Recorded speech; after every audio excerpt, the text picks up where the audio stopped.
Kabanatang iyan ang A Record of a Mortal's Journey to Immortality, Immortal Realm.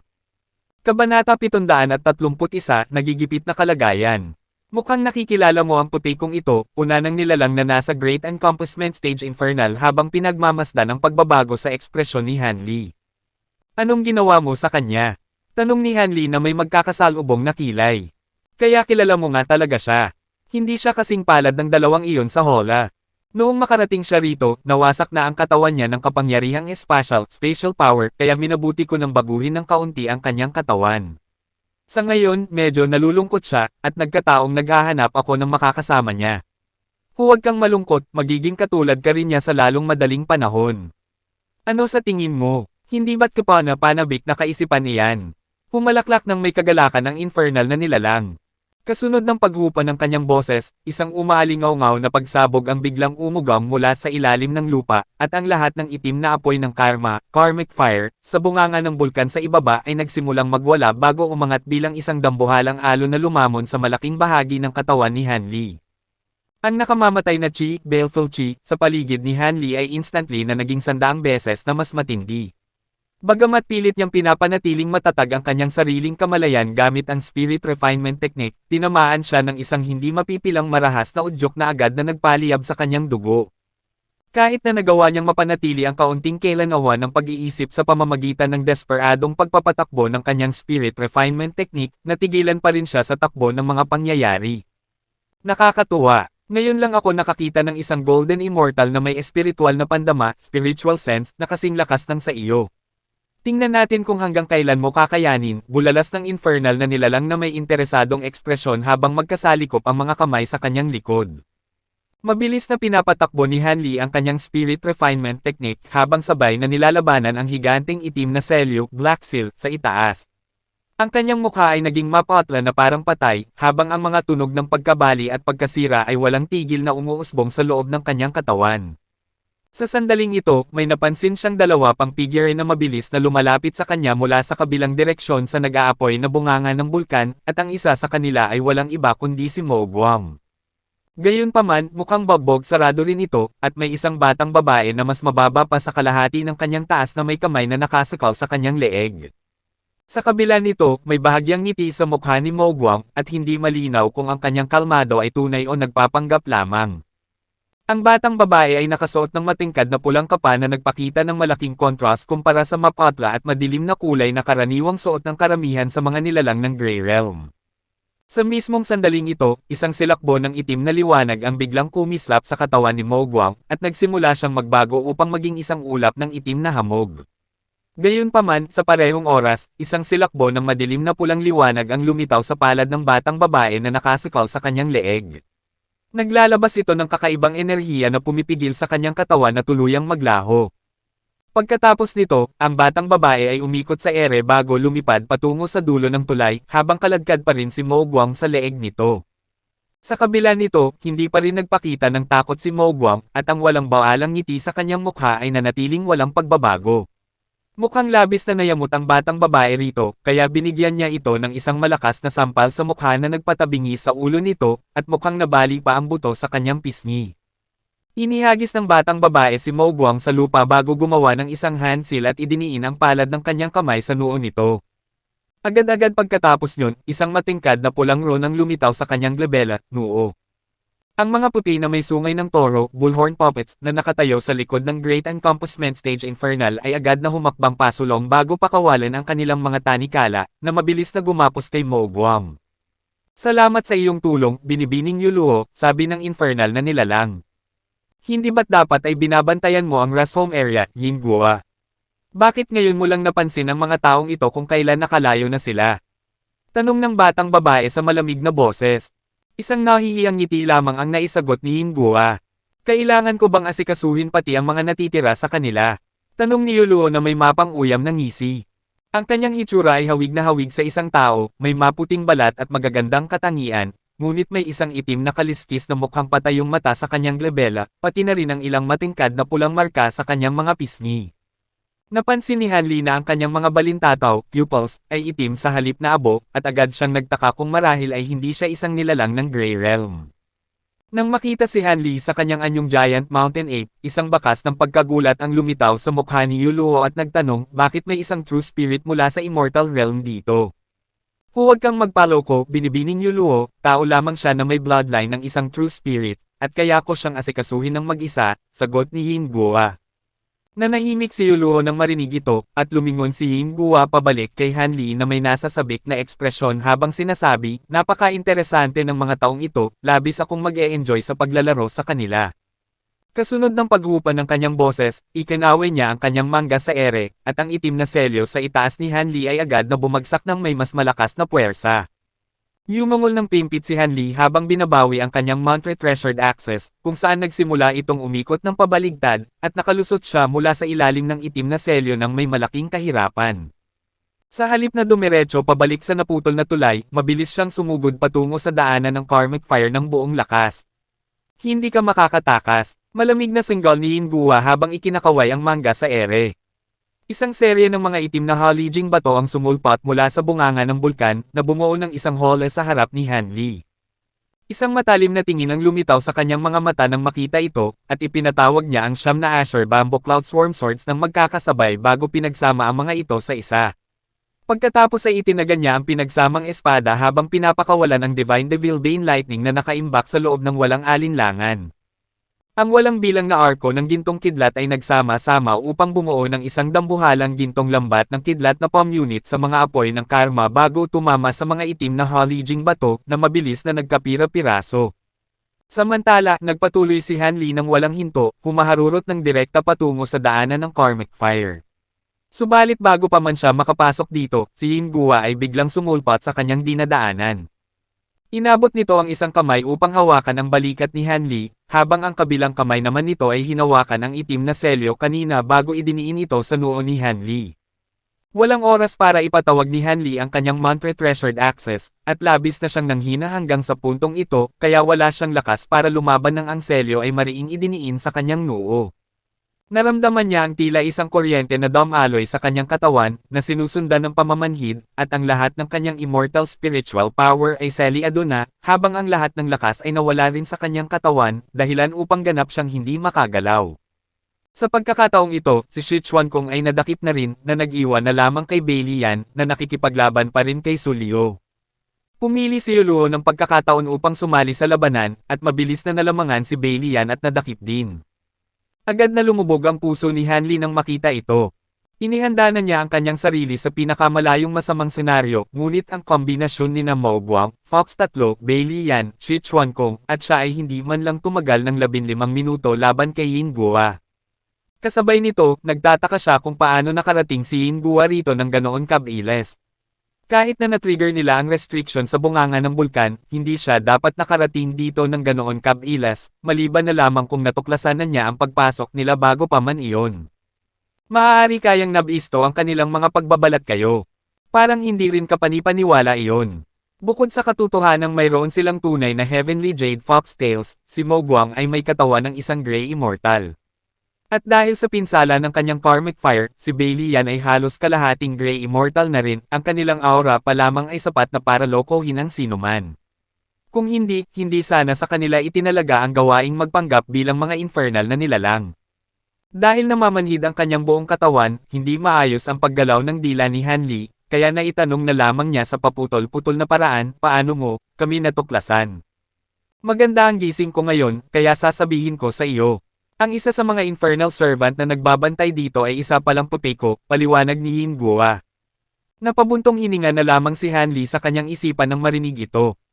Sa mismong sandaling ito, itinaas ni Hingguo ang kanyang kaliwang kamay bago itinutok ito sa grupo ni Hanli. Isang igkas ng itim na kidlat ang lumabas mula sa palad ng kanyang kamay, na pagkatapos ay sumabog sa hindi mabilang na mga itim na ron na agad na bumaon sa mga katawan ni Hanli at ng iba pa. Naramdaman ni Hanli ang isang matinding sakit sa kanyang dantian, at dali-dali niyang sinuri ang kanyang sariling panloob na kondisyon ng may pagkabahala.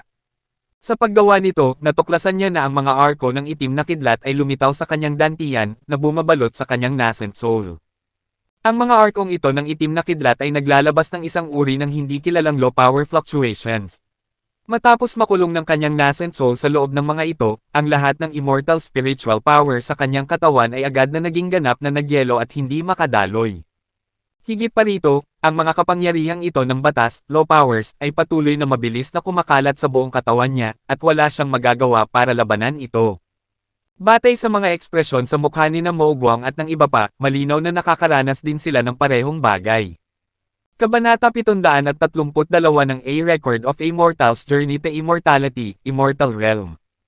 Kabanata 732, ang Piitang Infernal. Mukhang labis na nasiyahan si Yin Guo sa mga pagbabago sa ekspresyon ng grupo ni Han Li. Casual niyang ibinaba ang kanyang kamay, habang nagpuri naman si Yu Luo, ang kapangyarihan mo sa batas ng nakamamatay na kidlat Baleful Lightning Law Powers, ay paurong ng paurong ang pagiging malalim, Yin Guo. Isang banayad na bakas ng inggit ang kumislap sa mga mata ni Yin Guo nang marinig ito, ngunit napanatili niya ang isang magiliw na ngiti habang sumasagot, hindi bababa sa 10 tao sa Grey Realm ang nakabisado ang mga batas ng nakamamatay na kidlat, kaya hindi ko man lang masisimulang ihambing ang sarili ko sa kapangyarihan ng iyong batas. Napabunghalit ng tawa si Yu Luo nang marinig ito. Bahagyang nagkasalubong ang mga kilay ni Yin Guo habang isang malamig na kislap ang dumaan sa kanyang mga mata, ngunit nanatiling buo ang kanyang magiliw na pagkukunwari. Napakabait mo naman, Yin Guo. Anong plano mong gawin sa mga taong ito? Tanong ni Yu Luo matapos sumupa ang kanyang tawa.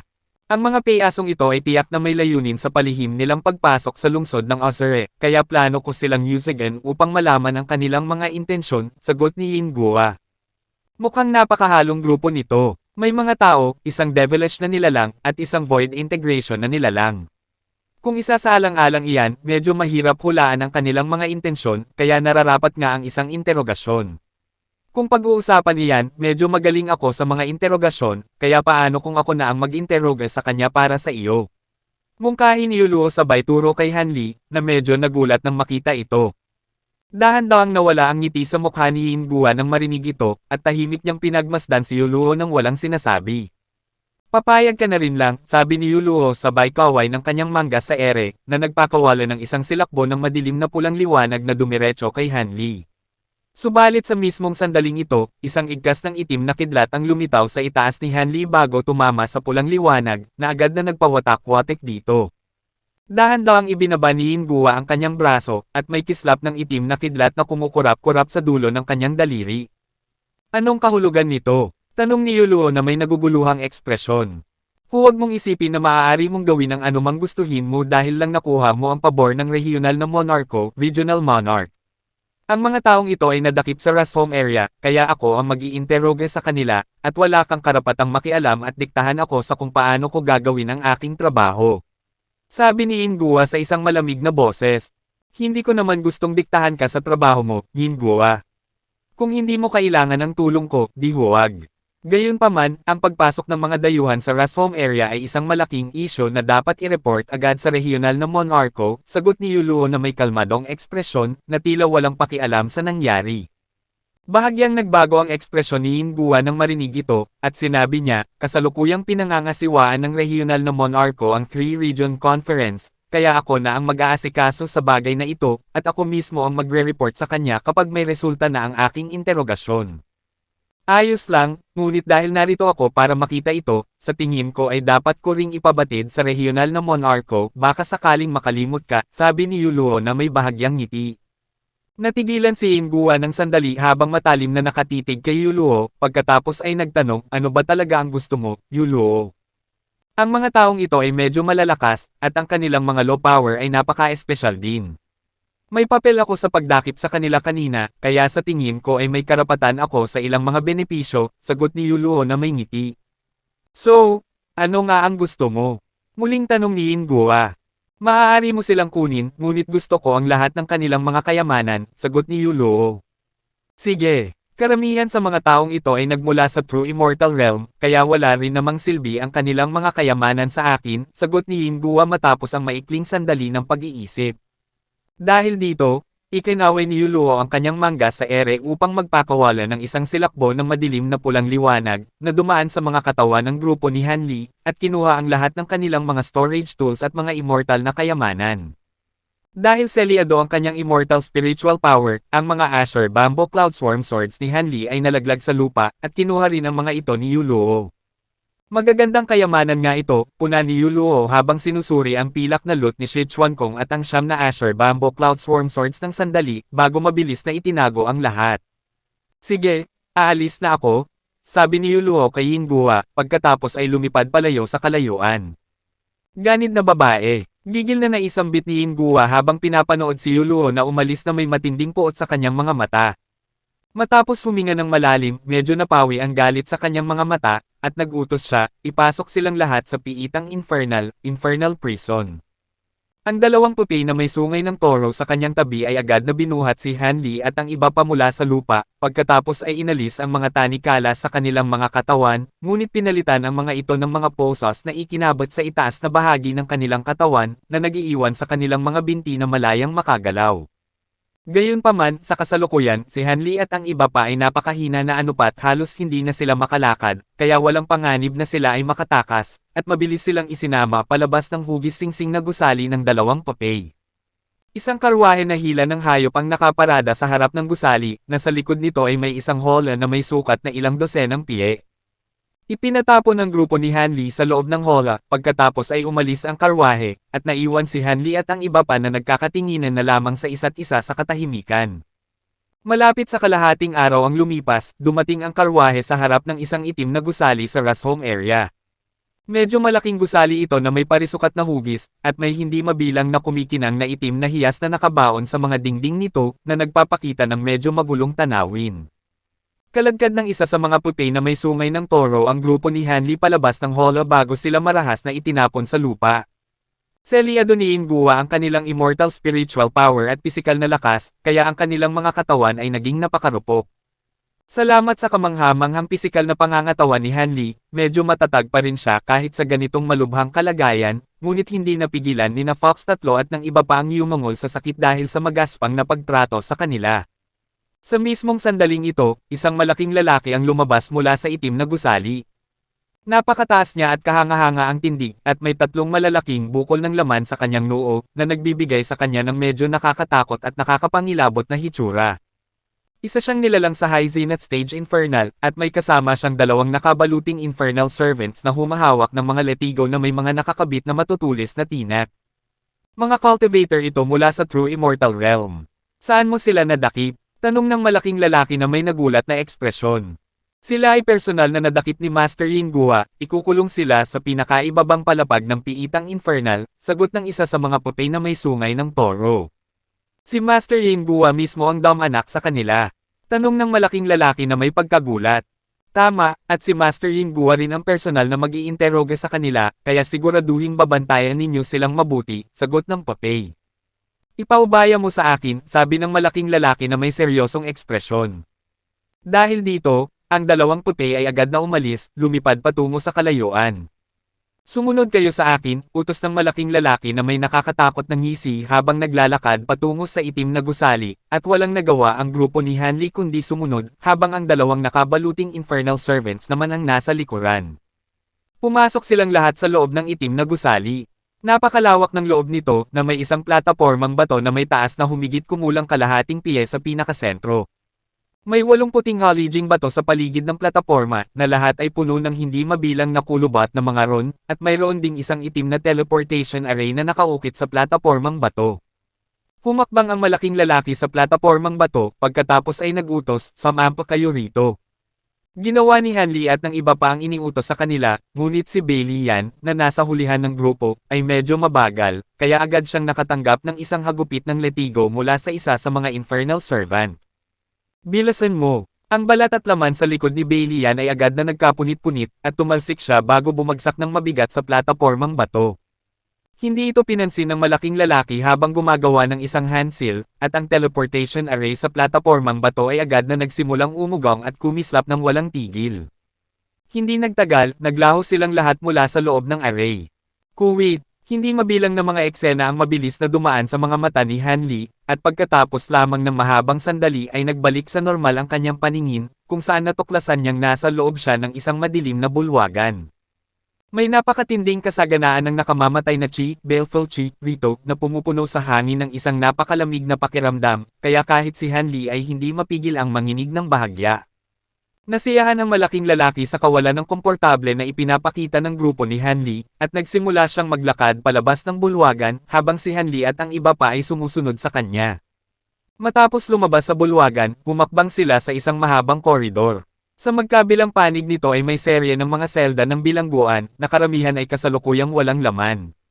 Walang katapusan ang tanawin sa koridor, at imposibleng masabi kung gaano karaming selda ang mayroon doon.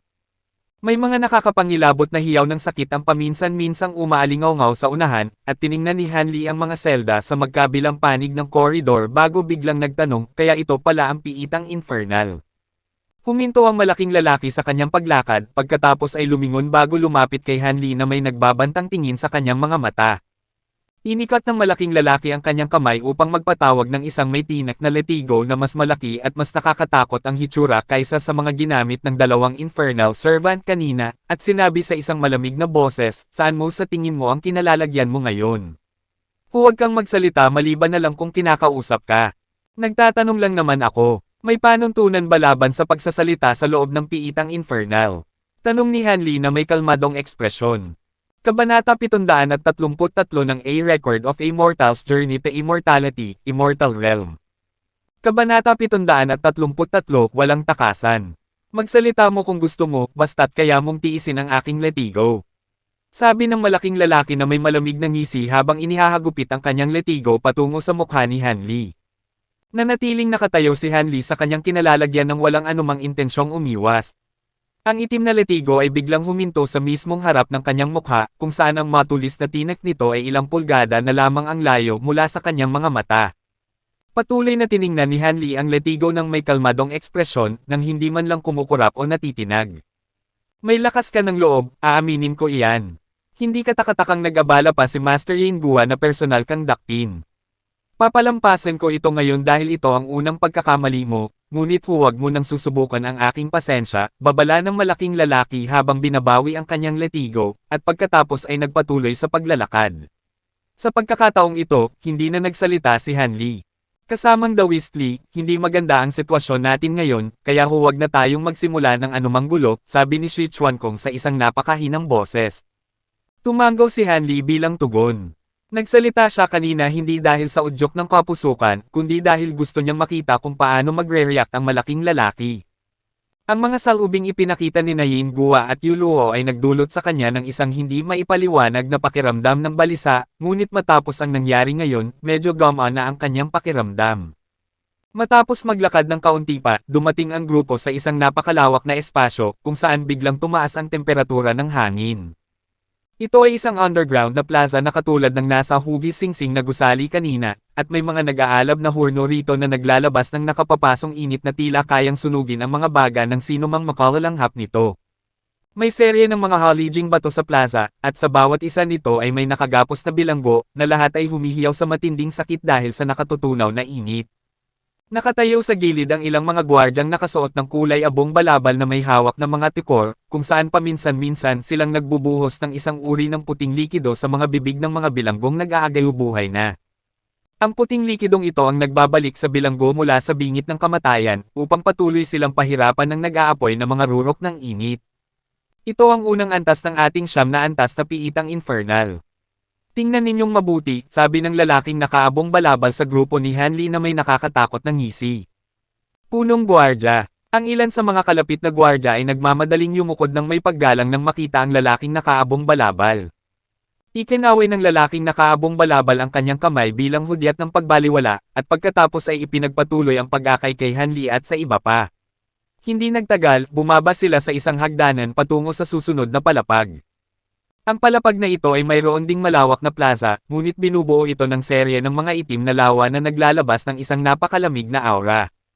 May mga bilanggo kasalukuyang nakalubog sa loob ng mga lawa, na lahat ay maputlang mapatla na at walang pigil na nanginginig habang nagpapalabas ng mga nakatutunaw pusong hiyaw ng sakit. Nagpatuloy ang lalaking nakaabong balabal, na inaakay ang grupo ni Hanli sa isa pang hagdanan patungo sa ikatlong palapag. May mga lawa rin sa plaza ng ikatlong palapag, ngunit puno ang mga ito ng mga nilalang tulad ng mga ahas at alakdan sa halip na likido. Ang lahat ng mga bilanggo sa palapag na ito ay pinipilit na tiisin ang matinding dusa ng pagiging lapastanganan ng mga makamandag na nilalang na ito. Pagkatapos nyon ay ang ikaapat na palapag, pagkatapos ay ang ikalima, pagkatapos ay ang ikaanim. Mukhang gustong ipakita ng lalaking nakaabong balabal kay Hanli at sa iba pa ang mga kakilakilabot na bagay sa bawat palapag, at inakay niya ang grupo sa loob ng piitang infernal sa isang banayad na tulan. Ang lahat ng mga bilanggo sa lahat ng palapag ay isinasailalim sa mga kakilakilabot na pagpapahirap, at ang ilan sa mga paraan ng torture na ipinapakita doon ay hindi pa kailanman naririnig ni Hanli. Medyo mapatla na ang mukha ni na Fox 3 at ng iba pa sa puntong ito, at matapos lamang ang isang buong oras ng paglalakad ay sa wakas ay nakarating sila sa ikasyam na palapag ng piitang infernal. Sa kanilang pagkagulat, walang mga paraan ng torture na isinasagawa sa ikasyam na palapag. Sa halip mayroon lamang serye ng mga selda ng bilangguan na lahat ay mukhang medyo maayos. Gayunpaman, ang nakamamatay na Chi, Baleful Chi, rito ay masagana ng ilang beses kumpara sa mga nakaraang palapag, hanggang sa puntong nagmamanifesta na ito bilang nakikitang kulay abong hamog. Bukod dito, ang nakamamatay na Chi rito ay mas mabangis din kaysa sa normal na nakamamatay na Chi, at may mga pimpit na hiyaw ng mga multo ang naririnig na umaalingaw mula sa loob nito. Sa sandaling humakbang si Hanli at ang iba pa sa antas na ito, naramdaman nila ang tila pagtusok ng hindi mabilang na mga karayom na bakal sa kanilang buong katawan. Isang malamig na ngisi ang lumitaw sa lalaking nakaabong balabal sa nakitang ekspresyon ng sakit sa kanilang mga mukha, at ipinagpatuloy niya silang akayin ng mas malalim sa lugar. Mayroon lamang humigit kumulang 20 hanggang 30 selda sa palapag na ito, na karamihan ay walang laman, at maliit na bahagi lamang ang may tao. Walang kahit isang gwardya ang makikita sa buong ikasyam na palapag, at ang lahat ng mga bilanggo ay tahimik na tahimik din. Binuksan ng lalaking nakaabong balabal ang 5 selda ng magkakasunod, pagkatapos ay itinulak si Hanli at ang iba pa sa loob ng mga selda. Ito ang ikasyam na palapag ng ating piitang infernal. Sana ay masiyahan kayo sa inyong pananatili rito, humalaklak ang lalaking nakaabong balabal sa isang nakakatakot na paraan, pagkatapos ay agad na lumingon upang umalis, na tila ayaw ng manatili roon ng mas matagal pa. Pinanood ni Hanli ang kanyang pag-alis, pagkatapos ay sinimulang suriin ang kanyang paligid na may bahagyang magkakasalubong na kilay. Ang sakit ng nakamamatay na Chi sa antas na ito na pumapasok sa kanyang katawan ay kaya pa namang tiisin, at bigla na lamang nagbago ng bahagya ang kanyang ekspresyon nang may mapansin siya. Ang mga selda rito ay walang anumang katangi-tangi, normal na mga selda lamang ito na may ilang normal na restriction na nakalagay. Sa kasalukuyan, si Hanli at ang iba pa ay walang lakas sa kanilang mga katawan, kaya ang mga seldang ito ay higit pa sa sapat upang ikulong sila. Sa pamamagitan ng mga rehas ng mga selda, madaling makikita ni Hanli ang iba pang mga bilanggong nakakulong sa antas na ito, at iyon ang nakakuha ng kanyang atensyon. Kahit na selyado ang kanyang immortal spiritual power, ang kanyang paningin ay partikular na matalas pa rin salamat sa mga kakayahan ng spirit ay na kanyang nilinang, at napansin niya na ang lahat ng mga bilanggo rito ay nasa golden immortal stage man lang, habang ang malapit sa kalahati sa kanila ay nasa high zenith stage. Bukod dito, bilang karagdagan sa mga nilalang ng Grey Realm, may 2 pang tao mula sa True Immortal Realm ang nakakulong dito.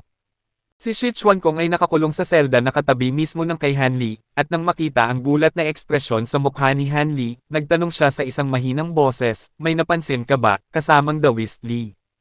Ibinahagi ni Hanli ang kanyang mga obserbasyon kay Sichuan-kong.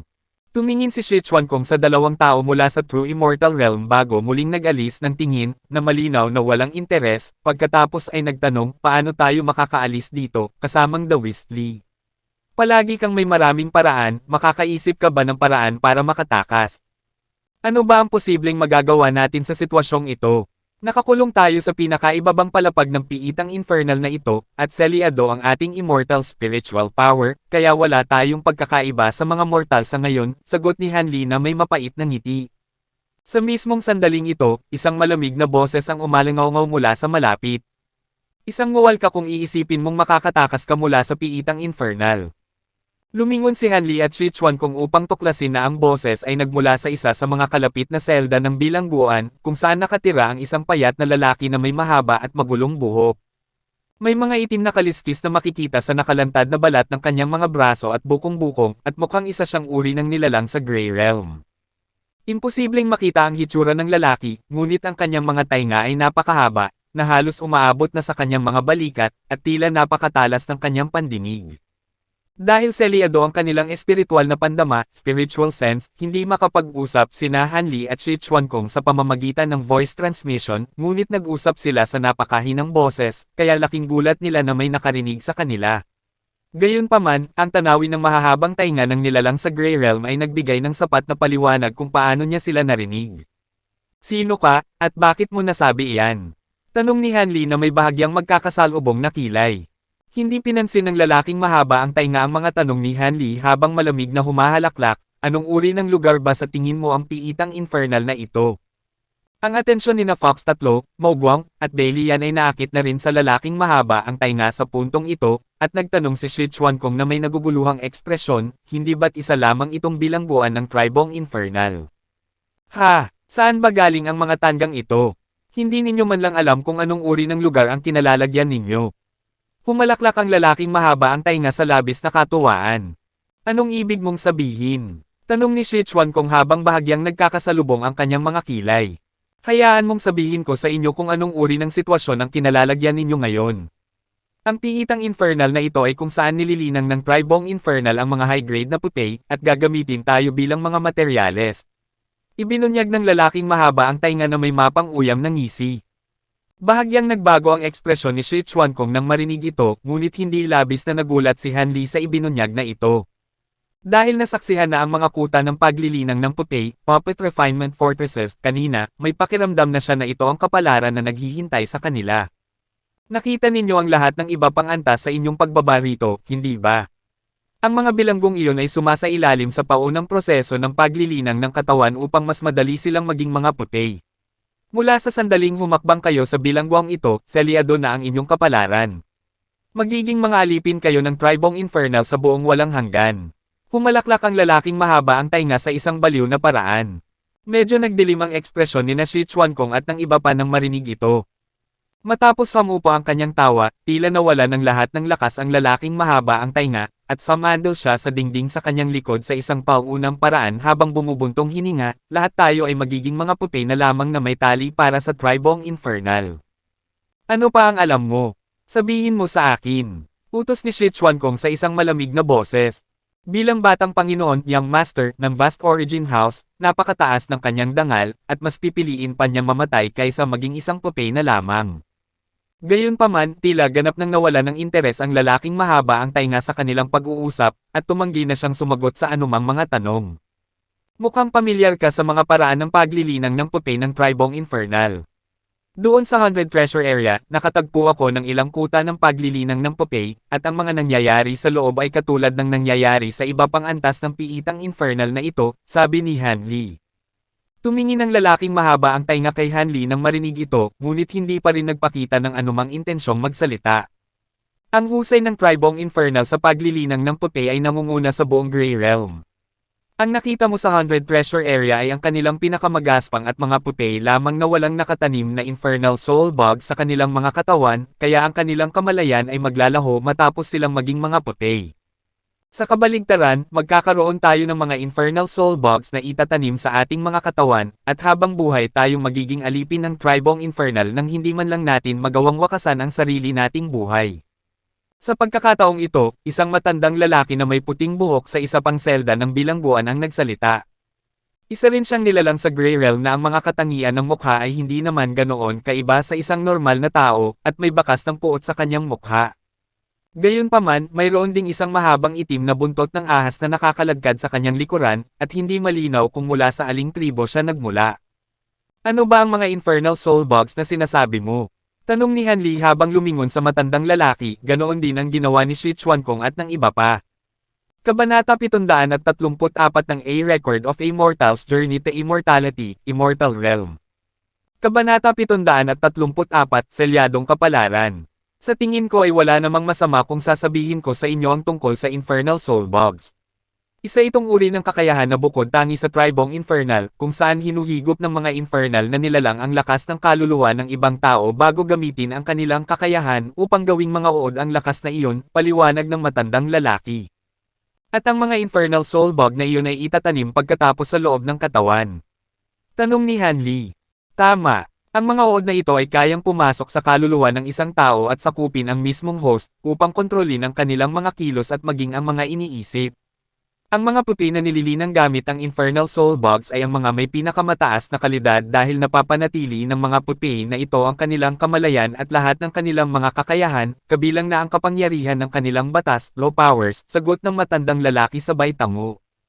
Medyo nagdilim ang ekspresyon ni Hanli at ng iba pa nang marinig ito, at nagngangalit ang mga ngiping na isambit ni Shi Chuan-kong, kung ganoon ang kaso, mas pipiliin ko pang pasabugan ang sarili kong nascent soul at mamatay kaysa maging isang buhay na pupi. Pasabugan ang sarili mong nascent soul. Hindi pa naman ganap na nawawala ng pag-asa ang sitwasyon, talaga bang handa ka ng wakasan ang sarili mong buhay?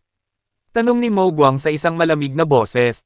Hindi ko gagawin iyon maliban na lang kung talagang wala nang natitirang pag-asa, mamantong hininga si Fox 3 na may mapait na ngiti. Nagpakawala rin ng isang malalim na buntong hininga si Bailian at nagwika, hindi katakatakang nagawa ng Tribong Infernal na pamunuan ang rehiyong ito sa loob ng maraming taon. Mayroon nga silang mga natatagong alas sa kanilang manggas. Samantala, nanatiling tahimik si Hanli na may mapagnilay-nilay na tingin sa kanyang mga mata. Tila nabasa ng matandang lalaki ang iniisip ni Hanli, kaya nagbabala ito, nararamdaman ko na ang iyong kaluluwa ay napakalakas, ngunit kahit para sa iyo, magiging imposible pa ring labanan ang isang Infernal Soul Bug. May mga Infernal Soul Bug na ba na nakatanim sa inyong lahat? Tanong ni Hanli. Tama. Ang lahat ng nasa ikasyam na antas na ito ay mayroon ng nakatanim na Infernal Soul Bug sa kanilang mga katawan maliban sa inyong 5, mamantong hininga ang matandang lalaki habang isang bakas ng puot ang dumaan sa kanyang mga mata. Ibig bang sabihin ay wala na tayong pagpipilian kundi ang maging mga pipay? Tanong ni Hanli. Wala nang pag-asa para sa alinman sa amin, ngunit kung ayaw ninyong 5 na sumunod sa aming yapak, pinapayuhan ko kayo na wakasan na ang inyong sariling buhay ngayon. Kung hindi, kapag naitanim na ang Infernal Soul Bugs, ang pagpapakamatay ay hindi na magiging isang opsyon, sagot ng matandang lalaki. Salamat sa iyong mga payo, sabi ni Hanli habang itininggal ang kanyang kamao bilang pasasalamat sa matandang lalaki, pagkatapos ay muling nanahimik, ganoon din ang ginawa ni Shi Chuan-kong at ng iba pa. Pagkaraan ng maikling sandali, iginalaw ni Hanli ang kanyang ulo upang alisin ang kanyang kasalukuyang iniisip, pagkatapos ay umupo ng magkakasalubong ang mga binti, habang pinagtitibay ang sarili laban sa sakit ng nakamamatay na chi na pumapasok sa kanyang katawan habang sinusuri rin ang kanyang sariling panloob na kondisyon. Natuklasan niya na kasalukuyang may serye ng mga itim na alon sa kanyang isipan, na naglalabas ng napakatinding lakas ng restriction na sumselyo sa kanyang kaluluwa at espiritual na pandama, spiritual sense. Bukod dito, ang kanyang dantian ay ganap na napuno ng mga arko ng itim na kidlat na walang iniwan ng bakanteng espasyo. Ang kanyang nascent soul ay nakakulong sa loob ng hindi mabilang na mga arko ng itim na kidlat sa isang ganap na hindi makagalaw na estado, at ang koneksyon nito kay Hanli ay ganap na ring naputol. Hindi lamang sinliyohan ng mga arkong ito ng itim na kidlat ang kanyang nascent soul, patuloy din silang naglalabas ng mga hibla ng itim na hamog na dahan-daang kumakalat patungo sa kanyang nascent soul at sa kanyang mga panloob na organo. Mabuti na lamang at ang kanyang mga panloob na organo ay naging napakatatag dahil sa mga sining ng paglilinang ng katawan, body refinement arts, na kanyang pinag-aralan, kaya nagawa nilang harangan ang itim na hamog ng walang labis na problema. Gayunpaman, ganap na naiiba ang sitwasyon para sa kanyang nascent soul, na nagpapakita na ng mga palatandaan ng kontaminasyon, na labis na ikinabahala at ikinagalit ni Hanli. Dahil naputol ang kanyang koneksyon sa kanyang nascent soul, hindi niya masuri kung gaano kalaki ang pinsalang idinudulot ng prosesong ito rito, ngunit maiisip ng sinuman na ang pinsala ay lalo lamang magiging hindi matitiis sa paglipas ng panahon. Huminga ng malalim si Hanli upang pigilin ang kanyang pagkabalisa, pagkatapos ay tiningnan ang kanyang sariling mga daliri. Ang tanging magandang balita rito ay ang mga storage tools lamang niya ang kinuha ni Yuluo, ngunit hindi nito napansin ang pagkakaroon ng Flower Branch Domain. Sa kasalukuyan, malapit sa kalahati ng kanyang buong kayamanan ay nasa loob ng Flower Branch Domain, kabilang na ang Heaven Controlling Vial. Kung matutuklasan ang vial, hindi man lang niya gustong isipin kung ano ang magiging kahihinatnan yun para sa kanya. Sa kasamaang palad, ang Heavenly Fox Bloodform Saber ay nasa kanya ring mga storage tools, kaya kasalukuyan itong nasa kamay ni Yuluo. Kung hindi, kasama si Shi Qinghao sa kanyang panig, marahil ay magkakaroon ng ibang ikot ang kwento. Palihim na tiningnan ni Hanli ang kanyang paligid, at matapos makumpirma na walang mga restriction sa pagmamatsyag sa malapit, sumandal siya sa dingding ng kanyang selda, pagkatapos ay idiniin ang isang kamay sa kanyang sariling noo, na tila nahihirapang tiisin ang sakit ng nakamamatay na chi na pumapasok sa kanyang katawan. Kasabay nito, ginagamit niya ang lahat ng espiritual na pandama sa kanyang isipan upang atakihin ang mga itim na alon doon. Ang mga itim na alon ay kaya lamang limitahan ang kanyang espiritual na pandama sa loob ng kanyang isipan, ngunit hindi nito kayang ganap na selyohan ang kanyang espiritual na pandama.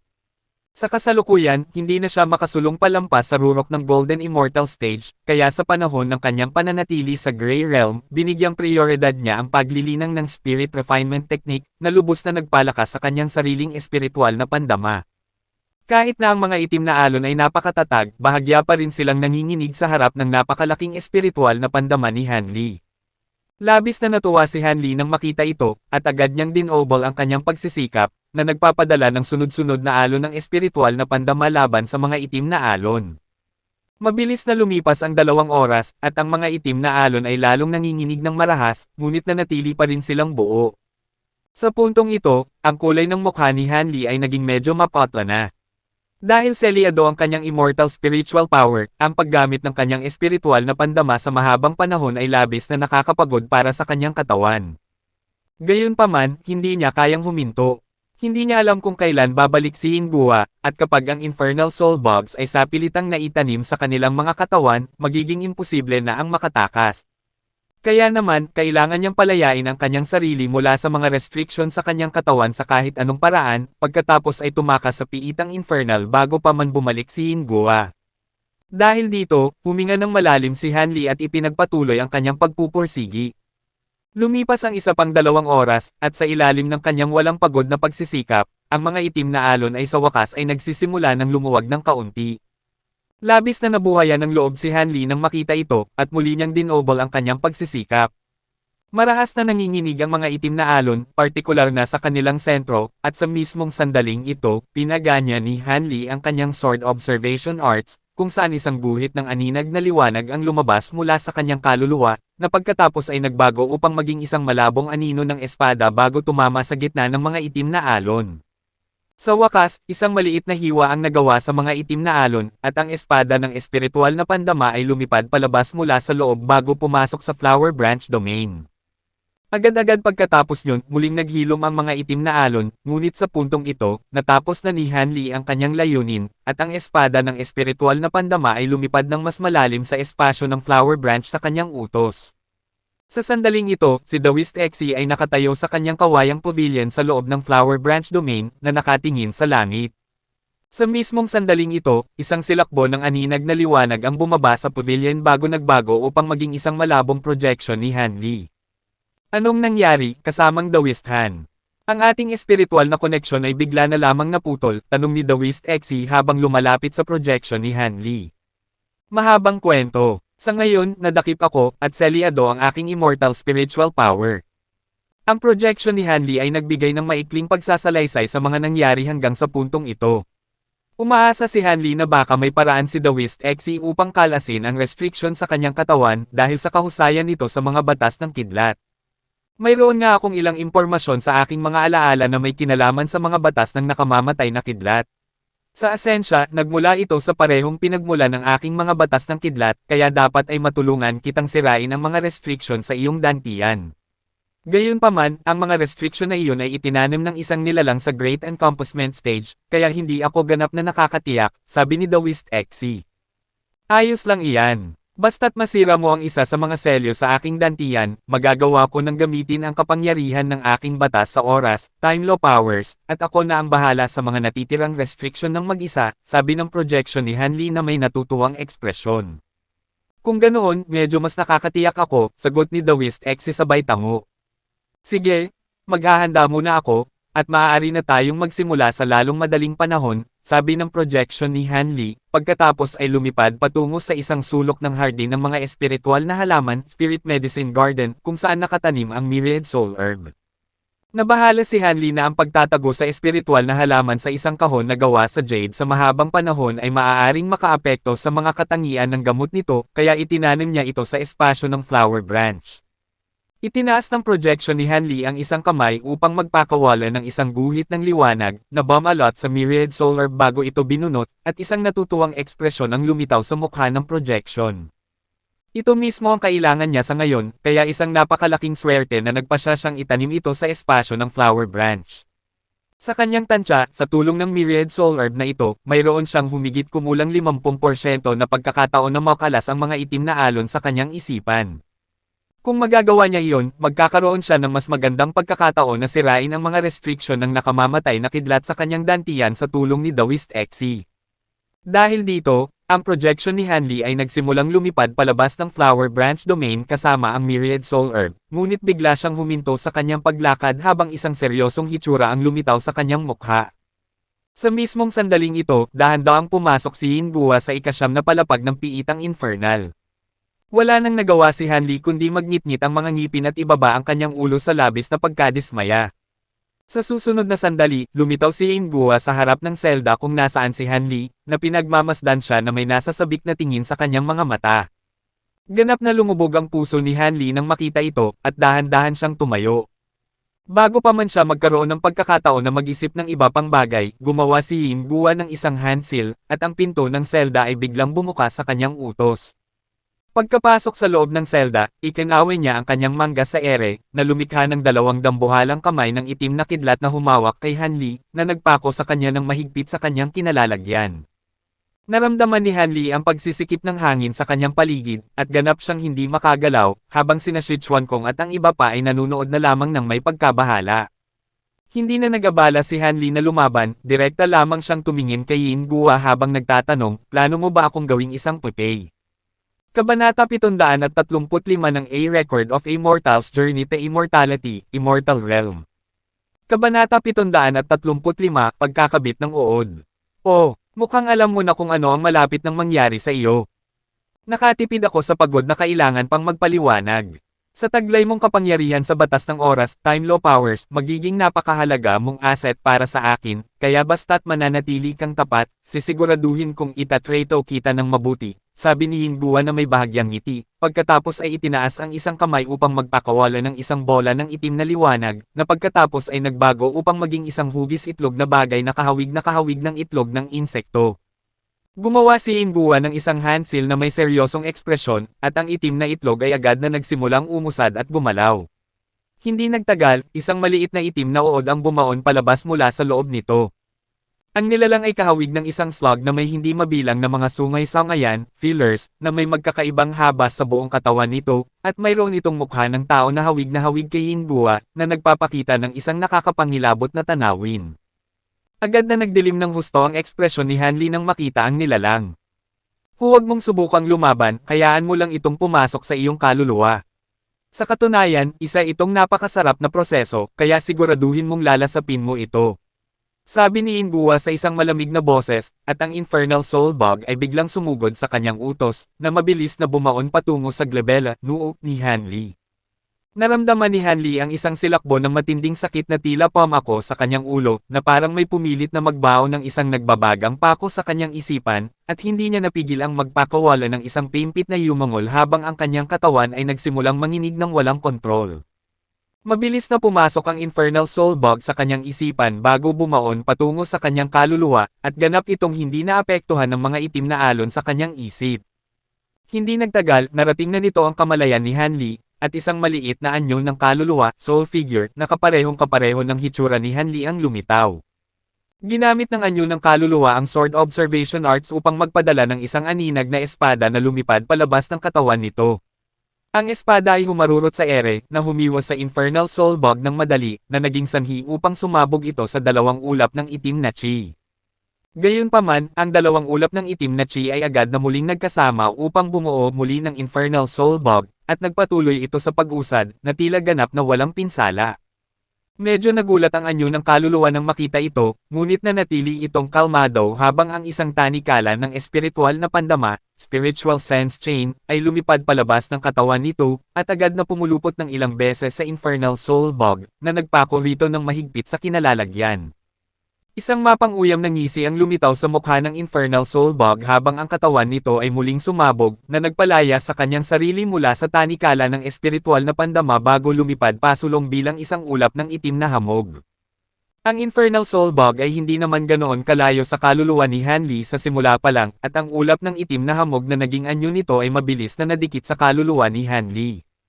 Ang ulap ng itim na hamog ay muling nagbalik sa anyo ng Infernal Soul Bug bago sumugod sa anyo ng kaluluwa ni Hanli at sinubukang bumaon sa loob nito. Nagpakawala ng isang nabalisa na hiyaw ang anyo ng kaluluwa habang ang ilang tanikala ng espiritual na pandama ay lumabas sa katawan nito, na bumuo ng isang hola ng espiritual na pandama sa paligid ng Infernal Soul Bug.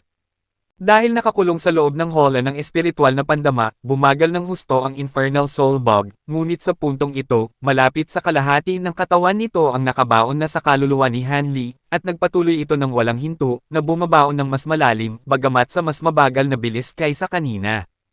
Isang nagmamadaling tingin ang lumitaw sa mga mata ng anyo ng kaluluwa nang makita ito, at higit pang mga tanikala ng espiritual na pandama ang lumipad palabas ng katawan nito upang taulian ang Infernal Soul Bug, na binalot ito sa isang mahigpit na kokon.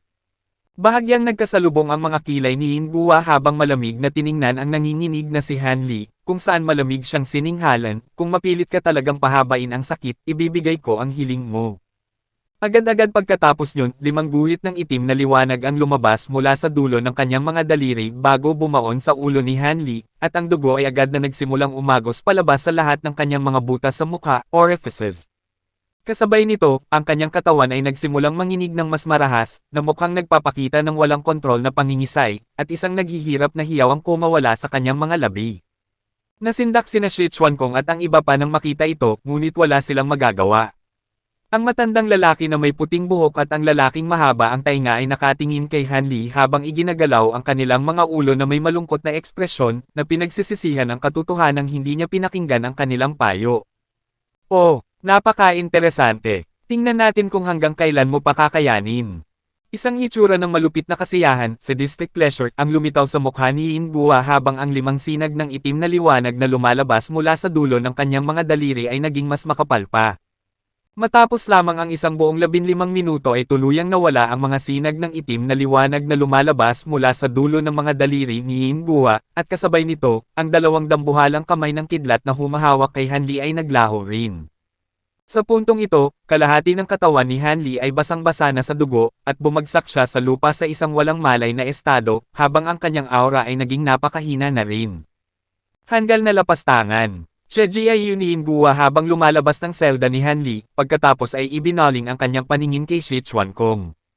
Dahil nasaksihan ang nangyari kay Hanli, ang puso ni Shi Chuankong ay ganap ng lumubog, at ang kanyang ekspresyon ay agad na nagbago ng bahagya nang makita ang nagbabantang titig ni Ingguwa.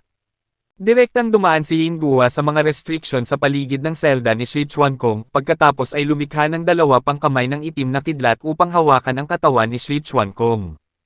Ang kanyang pasensya ay tila ganap ng naubos dahil kay Hanli, at hinawakan niya ang ulo ni Shi Chuankong bago nagpakawala ng walang itigil na silakbo ng itim na liwanag sa loob nito. Radikal na nagbago ang ekspresyon ni Shi Chuankong habang nagpapakawala ng isang nakakapangilabot na hiyaw ng sakit, at ang dugo ay nagsimulang umagos mula sa lahat ng kanyang mga butas sa mukha. Humigit kumulang 15 minuto pagkatapos yun, binitawan ni Ingguwa si Shi Chuankong na bumagsak din sa lupa sa isang walang malay na estado. Malamig na tiningnan ni Ingguwa si Shi Chuankong, pagkatapos ay iniwan ang kanyang selda at naglakad patungo sa selda ni Fox 3. Kuwait, 1 oras pagkatapos yun, dahan-daang lumabas si Ingguwa mula sa selda ni Bailey Yan, at sa puntong ito, ang buong grupo ni Hanli ay nawalan na ng malay. Medyo mapatla ang kulay ng mukha ni Ingguwa, at huminga siya ng malalim upang pakalmayan ang sarili. Ang lalaking nakaabong balabal ay biglang sumulpot na tila nanggaling sa manipis na hangin, at may isang mapanipsip na hitsura sa kanyang mukha habang sinasabi, pagbati sa pagkuha ng 5 pang magagandang papay, Master Ingguwa. Isang bahagyang ngiti ang lumitaw sa mukha ni Ingguwa, at nag-utos siya, ang 5 papay na ito ay magiging napakakinabang sa akin, kaya siguraduhing babantayan mo silang mabuti. Malinaw ba ako, Yin Chan? Napakalinaw, Master Ingguwa. Sisiguraduhin kong babantayan ko silang mabuti, nagmamadaling pangako ng lalaking nakaabong balabal. Ang mga Infernal Soul Bug ay naitanim na sa kanilang mga katawan, ngunit aabutin ng 100 araw bago ganap na magbago at sumama ang mga uod sa kanila. Kapag nagising sila, dalhin mo sila direkta sa Profound Yin Palace, at huwag mong hahayaan ang sinuman mula sa ibang mga lugar na makalapit sa kanila, utos ni Yin Guo. Opo, Master Yin Guo.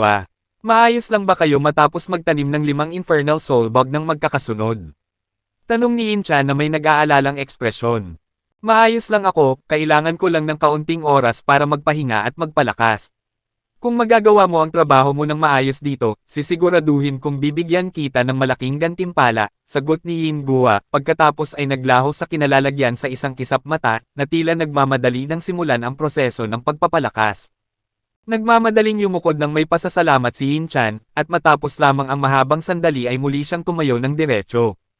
Tiningnan niya si Hanli at ang iba pa na may malamig na ngisi sa kanyang mukha, pagkatapos ay lumingon upang umalis, ngunit bigla siyang huminto sa kanyang paglakad. Lumalabas na si Yuluo ay pababa na mula sa hagdanan patungo sa ikasyam na palapag.